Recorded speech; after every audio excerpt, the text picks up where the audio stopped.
Oh, all right, let's do an audio check. Scott, can you hear us? No relation, no. Yes, you're a bit quiet. Okay. Can you hear me better then? I wasn't actually trying to speak. There you go. Okay. Okay, so before we get into the regular meeting agenda, I just want to talk briefly about the executive session with the railroad and DOT that's going to happen at 11 to 12 in advance of the regular meeting. I think I gave you all a summary at our last board meeting of what this is about. I'm still in this pre-policy meeting. I'm not going to say numbers out loud, but basically, we're gonna have a railroad here. They're from the real estate department. We're gonna have DOT right away here. Murkowski has grown an interest in this project, and her regional director asked to sit in on the meeting to listen. I think just listen only. The railroad agreed to that, and DOT right away agreed to that. So we'll have Stacy Pence here just listening to the discussion. But basically, there's three options to move forward with this project. One is full out parcel acquisition of the two tracks that the trail would go on. That comes at a very large price tag in the millions. And the logical partner to purchase the property would be the borough. That's a lot. It's going to be a lot of money. It's probably a no-go, but it is an option on the table, and it is the railroad's preferred option. They would like to divest themselves of these two tracks, these riverfront, but you're going to pay full market value, and it's very expensive. Another option is to enter into a 20-year long-term land lease for just the trail and the uneconomic remnant between the trail and the river. That comes at a very, in my opinion, reasonable price tag, which fast planning can afford. Question is who would enter into that lease, the borough or the city? So I spoke with Hopkins yesterday.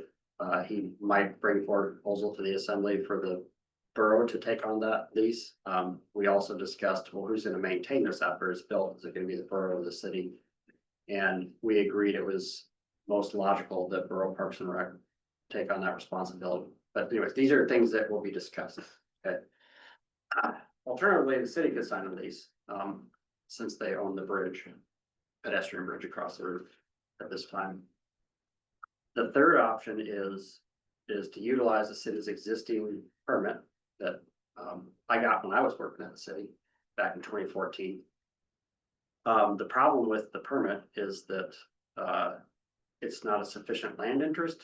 It was a 5-year permit, and it gets renewed year to year to year. And so at any time, if the railroad has, say, like some commercial buyer wants to buy a tract and build a building and they don't want the trail there, the railroad could demand that it be removed. Yeah. And if you have federal money, that's a big no-no. It needs to be there for life of the facility. So DOT is very nervous about that option. That option also costs the same amount of money as the long-term land lease. So either way, you're gonna pay a minimum price underneath those two options.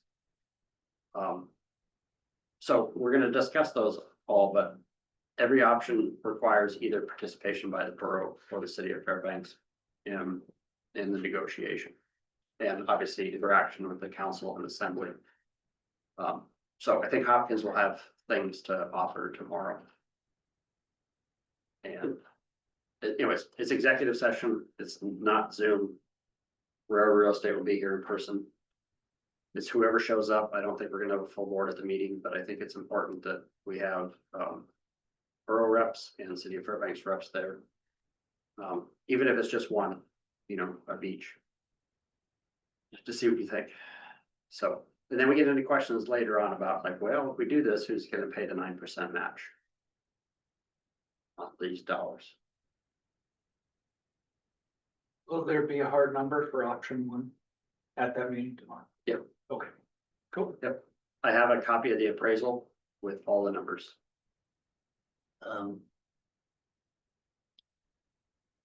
We can have, thinking of Bob Pristash, who's got a kind of institutional knowledge of this as well. He can come, if you want him to come. That's, yeah, up to the board to have whoever sit in. It's just whoever sits in the executive session has to understand that Yes, these numbers can't leave the session. You can't say them out loud. That's all. are you leading this or am I? The executive session? Yeah. I'd be happy to. I know all the players at the table, and I've been part of all the meetings that led up to this point. You can't take any action there anyways. No, no, this is just a discussion and then something might get pitched to the assembly or something pitched to the council for entering into some type of agreement.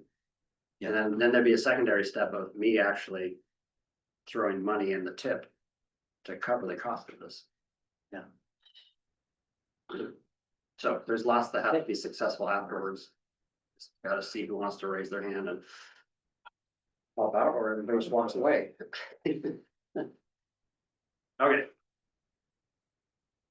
So to the regular agenda, a couple items in the staff report. So page 12. First note, this will relate to the MTP update, part of the agenda, just a information item. We did hold our first steering committee meeting for the MTP update last month. We have a pretty large steering committee. There's representatives from all the member agencies here at the table. City of Fairbanks, you guys have police, fire, engineering, and public works on it, so quite a few folks there. But that first meeting was really just an introduction to the committee on what the planning process is gonna look like, and then we drilled down into the kind of vision, goals, and objectives of the plan, looking at what we had 3 years ago and how we might modify that for this new plan. Last time we did a long-range plan update, our mindset was quite a bit different than it is now. This was right after COVID hit us, and then we were hearing about the overhaul, but it had not yet started. And so there was a lot of nervousness about freight movement through the community and COVID and people working from home and maybe there's not being enough cars in the network to justify some of these projects. And there's a lot of, you could read into these vision, goals, and objectives. It's like, nobody knew what was going to happen in the near future. Now we know. So what it is now. This is required Every 4 years. This is the thing that we were trying to push, the next transportation bill to extend that to let's just do this once every 10. This is crazy to do this every 4 years. Yeah. Right, so. Okay, next update is gonna be on our interagency consultation meeting we had a week and a half ago with EPA and Federal Highways. We did receive a new conformity analysis report from our air quality consultant to present to our federal partners. The report was not accepted during that meeting. A couple of the model run years exceeded the budgets that the EPA recently approved. And the issue is that the model inputs that the EPA provides to the consulting team had been changed since the budgets were created. So last week, the consultant reran all the model runs using an updated model that the EPA provided. And it shows that we're underneath the budgets. And I forwarded on those results to all of our federal partners and asked if we revise the report with these new model runs, but it's a different model than what created the budgets. Is that going to be acceptable to lift the conformity freeze? So they indicated they might get back to me on that tomorrow. But there's a little bit of a disagreement because in our meeting, the EPA said to that concept, the EPA said, yes, that will work for us. And Federal Highway said, well, we're a little bit nervous because we really want the model runs to be consistent. Use the same model that you used to create the budgets for this effort. So EPA and Federal Highways have to sort that out and give us a definitive answer. But it sounds like if once this report is accepted in a open meeting with the federal partners, all Federal Highways has to do is send us a letter saying that we have accepted the report and conformity freeze is lifted. There's no further 30-day comment period or any of that stuff. So it's really quick once they accept it. So anyways, the first draft didn't pass the test. So I may or may not have a different update tomorrow I'm waiting for something in writing from them to tell me. Okay, next page. Under organization, I did update our office cost history showing all of our revenues. So this is 2019 to present. And so I updated that for 2025. So when we get to the budget section, page 23 in your packet, which is 11 by 17. Shows you the updated values. So this spreadsheet will show you how much federal funding we have programmed in our TIP for operation of our office and where that money goes and how much match is required for that money.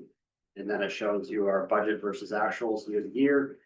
And then it shows you the revenue that we receive from our grant reimbursements, revenue from other cash donations and other funds, annual dues from our local governments, and then compares all those revenues to our annual expenditures. So this is something I presented to the board last year.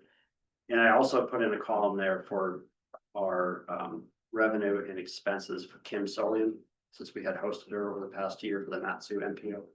So we made about $11,000 in profit off of that arrangement. So I just promised the board we wouldn't lose any money off of having this extra employee down there in Matsu.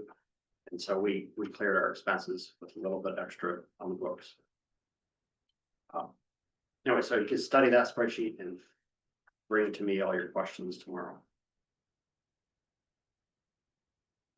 Then public outreach, we've been pushing folks to complete the survey for the bike lane sign-in and striping project. We have over 300 responses. Oh, yeah, 300 per survey, almost. 300 per survey, right? So our intent is to, Corey and Olivia are gonna summarize the survey results and then present those back to the technical committee and policy board, but a lot of responses are quite volatile.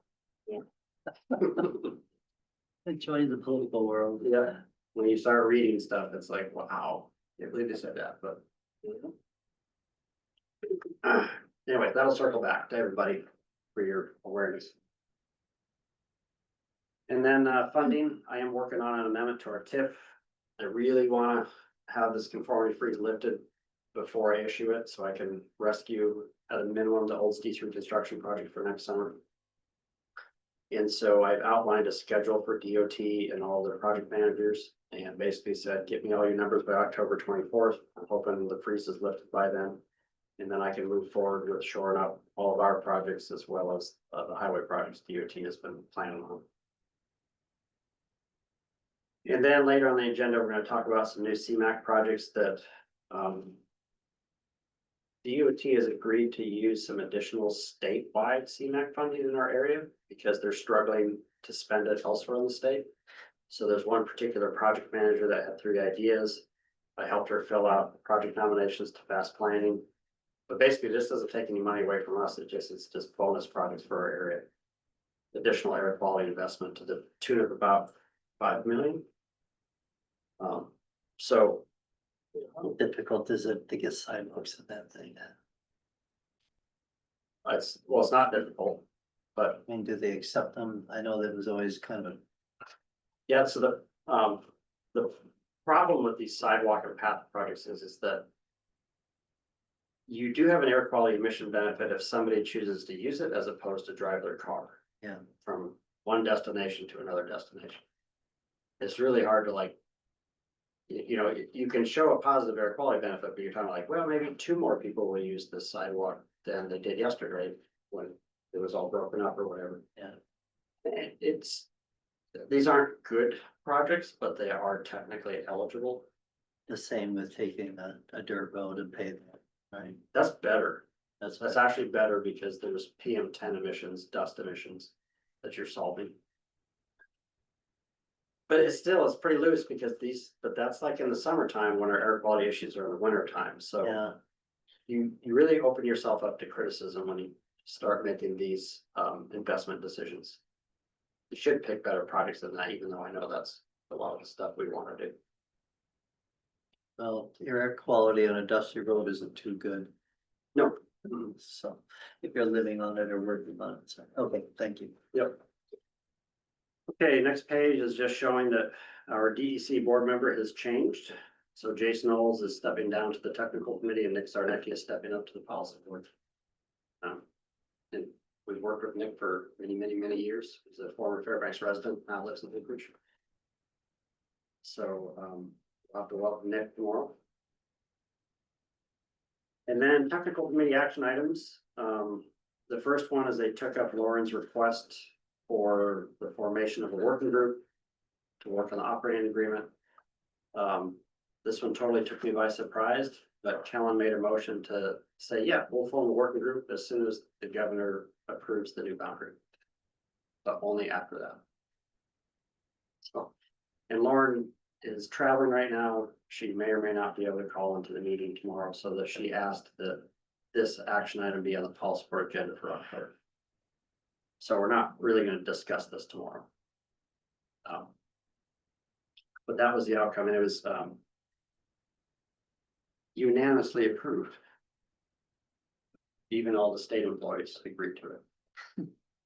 I thought they would abstain or vote no or something, but anyways, it was interesting meeting. Then, but one action item you guys will take up tomorrow is the call for project nominations for electric vehicle charging stations. Those funds are moving forward with charging stations. That whole effort was paused as the electric vehicle funds were frozen by the Trump administration. That court case has settled out and that money can move forward. But I'm still, and I know I have the direction from the policy board to issue the call for project nominations and do this, but I really feel like I needed to check back in with everybody. So, because I know that there's still some effort to not use federal funds from the administration, federal administration, to not use these funds on EV stations, even though we are officially cleared. There's some other dynamics, like there's no longer the rebates for purchasing an electric vehicle from a dealership. There's the issue of the barges not carrying electric vehicles anymore, transporting them. And then there's another issue with DOT that they really don't wanna, if they do this project for us, they really don't want to install them on private property because it's really difficult with their right-of-way process to do that. So like in an ideal world, you would have a private business or a nonprofit or somebody be a site host for one of these. So the maintenance responsibility doesn't fall on the city or the borough or the state. But DOT really only wants to put them on public properties because it's easier for them to get through the right-of-way process. So you're probably gonna hear that tomorrow from DOT. Lauren will be gone, but someone will come to say that. And so you guys just have to tell me what you want to proceed, or you want to like revisit this and maybe spend the money elsewhere. We don't have any project nominations waiting for funding to soak this up, but we do have a couple projects like the Plaque Road access to Tune Lakes and Pioneer Park that needs more money that could soak up some of this. But it won't soak up all of it. So we'd be opening up a new call to see, you know, what we'd spend the balance of funding on, but I think it's about 2.4 million total. So it's not an insignificant amount of money. So you cannot ship any electric vehicles on barges now? It's not cannot, it's that one barge had a fire and I believe sunk. And I think their insurance provider said we're not gonna cover you if you continue to haul these large batteries. And I think that kind of caught other insurance providers up too, so. Industry is taking care of themselves on that one. It's not a federal mandate that you can't haul these things, to my knowledge. It's just the industry doesn't want that liability. Is there a hybrid option of the CMAT funds where we put in some chargers and reallocate the remainder of that? Or is it all or nothing? No, so we have money dedicated to this. We can reduce the amount, we can increase the amount. We can just open up the call and see what we get in and then make a decision after we have applications and see where they would be located. I know in my opinion, one of the best locations for these would be up at UAF campus. That seems like a very logical place to have them, and I know UAF can maintain them. But my recent experience with UAF over the past couple of years is they've not been able to cover the match for their projects that they nominate to us. And so like West Town Drive, for example, I had to work with DOT to get the state to cover their match. So even though that's a good location, I don't know if UAF can cover the match, I would think. So there's things like that that go down these different paths and I see some tripping points. So, or we talk about it tomorrow and postpone it until we have more information. So I, Do we have information as to where the nominations have already been made? we do. Where those are already at? Okay. Yeah, it's like the Carlson Center, the libraries in North Pole and Fairbanks, First Center. Morris Thompson Center, yeah, so the visitor center inside the parking garage. Pioneer Park. The News Miner really wants one, and the Snedden Foundation is putting up the money for the match. So yeah, we have a handle on places where there's interest, and a lot of them are good locations. Okay. But. I mean, and we don't have to like do them all. We could do a handful. So I think Three Bears is putting their own in, They are, yeah. and West Fred Meyer is, they're Yeah, getting, I they're think getting they this started pleasure. construction on it. Yep. So By that the other day. anyways, I do not have a recommendation for you on this. Yeah. The technical committee said unanimously, move forward, issue the call for project nominations and see what we get. We can still do that and adjust. And I don't, yeah, I just don't like doing that if we don't know what we're gonna do with them and make them go through all those hoops. Yeah. So I don't wanna waste people's time. Okay, then the last action item is that those three projects that DOT dreamed up. Paving the Belane path from basically Yankovich all the way up to Goldstream Road. I think most of the alignment right now is gravel. It's really settled out bad. Sorry, not paving it. They wanna build a path. And it'll be like a compacted E1 surface. So that when places do sink again in the future, they can, M&O can go back and patch it up. Not asphalt. And then Sheep Creek Extension Shared Use Path, this will be a bike path connection between the Parks Highway and Sheep Creek Road or West Hannah Drive, that little connector. And then Gaffney Road parking lot.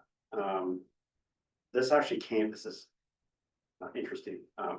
We have a superintendent from DOT M&O on our RAC committee. And he had this idea to put in a gravel parking lot near the Gars intersection so that folks could use it as like a park and ride to hop on your bike and, ride out to North Pole or as far as you want and then come back. One of the great things about the new path along the Richardson Highway is that you just don't have all these driveways like you do on Farmers Loop and Geist and all that kind of stuff. So if you wanted to do a weekend ride, even with your family, it's a nice, safe, separated facility to do that. So anyways, it's in DOT right away. It would just be a gravel parking lot. Pretty low cost project and they've got the real estate for it there. And again, all three of these projects were brought to us with statewide CMAQ dollars. So it's not the CMAQ dollars that are sub-allocated to us or the PM2.5 area. So it doesn't take any money away from our area's funding. These are just bonus projects. So I pitched it to the technical committee because the technical committee and the policy board have to receive these project nominations, score them, and then add them to our funding plan. But provided these aren't competing with our existing money, I asked the technical committee, should we just not score these and just have the board make a motion to add them to our funding plan? And that's what they agreed to. Because it's quite a bit of effort to, read through a 12-page application and use the criteria to fill everything out when at the end of the day, they're not competing with anything. And so what are we comparing them to? But I did have our consultant team do air quality emission benefit calculations for all three, because in order to spend this money on this project, you have to have those calculations done. So those were completed. So we have passed the test on the eligibility side. And they were all excited about it. So. Okay. I covered a lot of the agenda items in my introduction there, so I'll just kind of skim over. The office budget was on there for the second meeting. I presented it last meeting. I don't believe there was any questions and there was definitely no amendments made.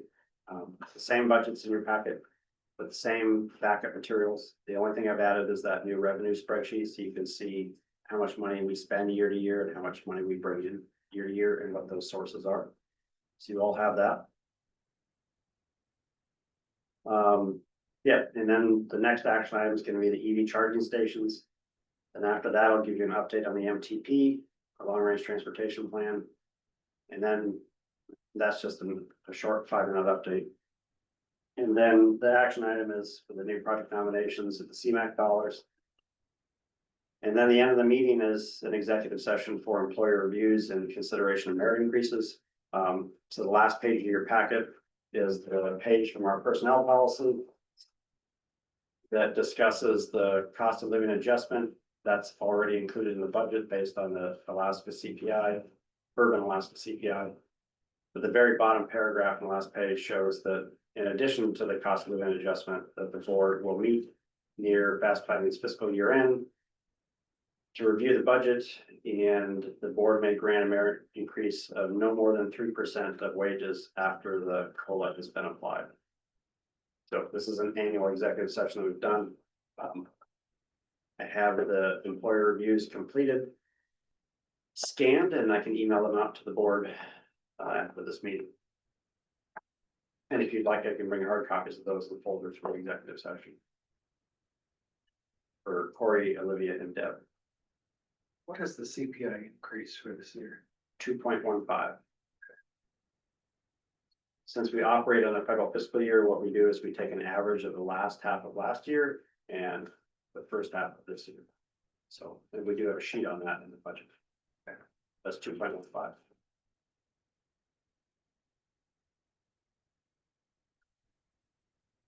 Thank you for putting the revenue in there.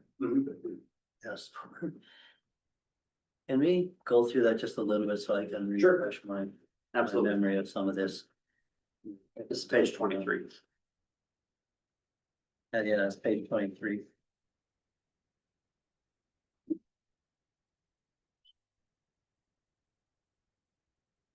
Okay, in theory, the top on metropolitan planning funds. They're thinking we can run offices off that. Apparently, but does any MPO do that? Just use that money and nothing else? No, not that I'm aware of. Okay. That's an issue nationwide with MPOs across the country that they don't receive enough planning funds to operate their office. But they force us to have them. That's correct. Yep. Yeah. So, but one thing to point out, which I pointed out last year, and I think I've had in previous years as well, is that it's uncommon for MPOs to share those planning funds with other member agencies. So we do provide some of our funding to the borough planning department and some of our funding to the DOT planning department. If we did not share that money, we would have enough planning funds to operate our office. But that's a long-standing arrangement that goes back. You know, Jerry, it's Upper Mayor Turch, it's been very controversial. Yep. I think it started back with Mayor. Whitaker, Oh, Whitaker, yeah. and getting into it at the old FMAS meetings on these two puddles of money, FNSB and DOT allocation, and saying, why are we giving some of our money to the borough, and why are we giving some of our money to DOT? And it was changed a little bit when Mayor Ward was in there. The amount that was going to the borough was reduced somewhat, wasn't it? I remember, right? I wasn't on the body then. I actually, I believe that's correct, but I actually do have a spreadsheet that shows you how much of these planning dollars have gone to the borough and to DOT since 2003. So, yes, it had been higher. Yeah. It is now lower, And so what does the borough, who do they fund? Is it the primarily Don Galligan's Tom? position. Yeah, Yep. forgetting his name. Yep, and he works with us very closely on everything we do. And DOT allocation goes, it's not to an individual, is it? An individual that goes to Randy Bailey's position at DOT. And the purpose of let's take Don first. The purpose of having the money go to the borough to fund him is, if their argument is what? Well, they participate, in all of our planning processes, from our long and short range transportation plan, but that particular position is very integral to updating our travel demand model and, producing, the demographics and population estimates that have a lot of the data that ends up going into our travel demand model. And we utilize all their GIS work. Olivia does. But, play devil's advocate here. I heard years ago that we could produce that information. We don't need them to do it. We're producing our own maps right now, but we are using borough-based maps. Yeah, I use borough data. Yep. It is a data package that's available to members of the public or nonprofits, just depending on who you are, you have to pay or not, but. I'm using like the information that comes out of assessing and planning and digital services. But they, if there was no money there from us, would they not do that themselves? I believe they would still, yes, do that. Anyway, you get kind of a sense of what's gone on. There's been a lot of proposals over the years to change these, and they've never been successful. No, Prior to Don Galligan, that was Todd Boyce's position as well, correct? But Kellen Spillman, and then I think before that, yeah, Todd Boyce, I believe. and so what does DOT exactly do? So Randy Bailey, DOT, darn near works full-time for us. So everything that we do from our tip to when we fund projects, she sets up the match and maintenance agreements. She gets project managers assigned to them. She works on the city MOAs, the engineering department. She works almost every day, all day for us. So it's, yeah, but it is very unusual for an MPO to share planning funds even with DOT. The expectation is they'll just do this for us, but they're added as a gesture. And yeah, it's, I mean, she is the Fairbanks area planner. Like, this is her area. She doesn't do planning, for other rural communities. She's just working with us. And little of anything else. And then the line item transit planning funds, Yep. which started in 2023. What's the source of that? So those were, that was funding that was by default made available to the borough, Max Transit Department. When I looked into it, Max Transit hadn't been using those planning funds for about 5-6 years. And so in working with their director, Michelle Denton, and Mayor Ward, I pitched the idea that if the borough's not going to use these transit planning funds, Fast Planning could take on that function, receive those funds, and update their transit plans and support Max Transit with planning efforts. And so that was, everyone agreed to that arrangement. And that is when we opened up the position for Corey. So over the last couple of years, that's been his primary function, though we're not doing as, I would say in the last 6 months or so, we have not been doing as much transit planning, but we're still doing, all three of us are doing a little bit of it. But that funding is available for our use, and Max Transit is not needed.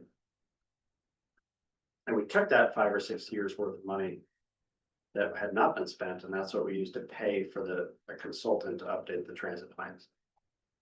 So our community didn't lose any of that money, even though it was going unspent. I was able to use it all up before it expired. So could the borough technically come walking in and say, we've got other plans for that, take that back? Yeah, they can ask for it, yeah. Because this is basically the funding for Corey's position. Originally, yes, but now it's all three of us bill to it. Anytime we work on transit work, on our timesheet, we bill to them. So all three of us are utilizing that funding. Okay. Then the next one is surface transportation program. Funds. Yep, that's the project money we use to supplement our office. To keep our. That's budget from our whole. program. Yep. Yeah.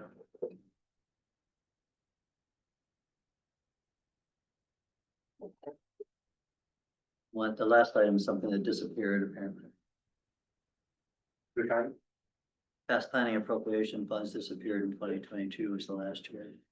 Yeah, that's so,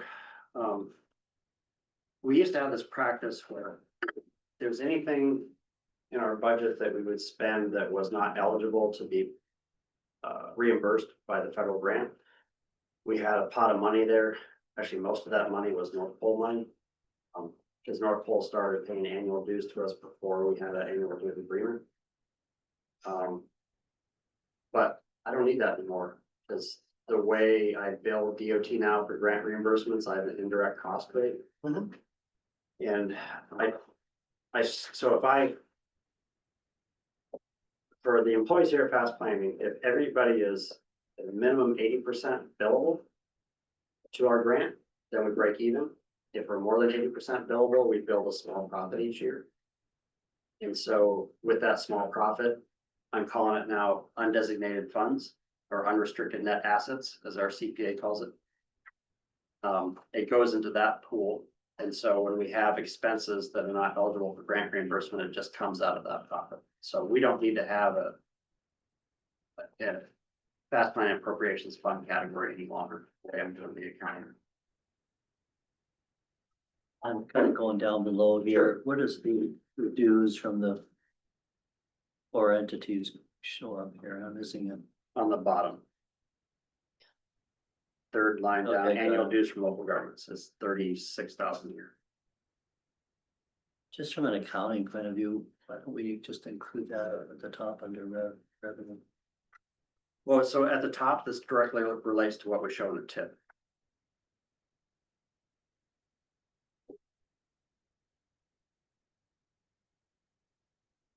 So this is what we have programmed in our short range funding plan, the top column there. So these numbers directly correlate to our federal funding plan. If we added in those annual dues from local governments into this column, the numbers would be different from our funding plan.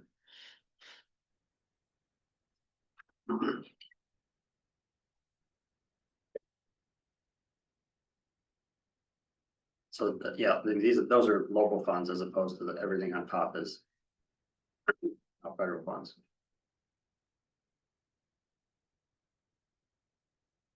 Yeah, I'm gonna have to look at them. I mean, I'm more used to the conventional balance sheet income statement type. We do have a balance sheet on the page before. So you can see.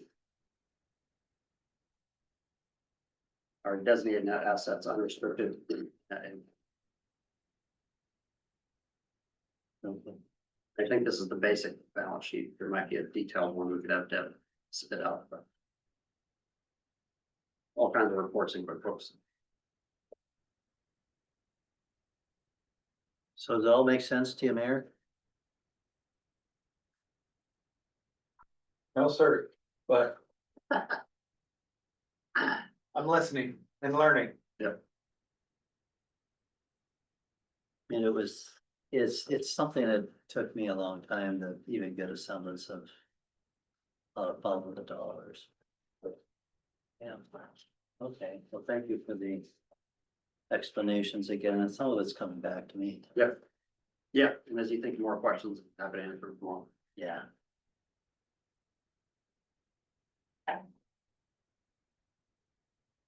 Is that it? That's it.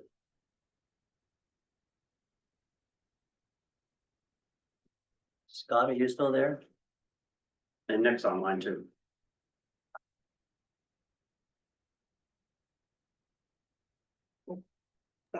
I am, I had to find the mute button though.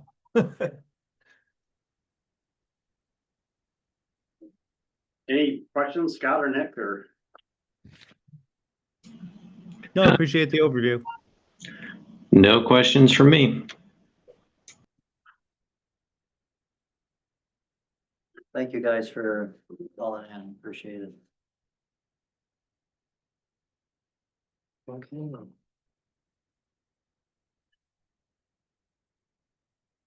Thank you, Jackson. Mhm. Right. All right, thanks for joining Nick and Scott and Dawn and Kelly.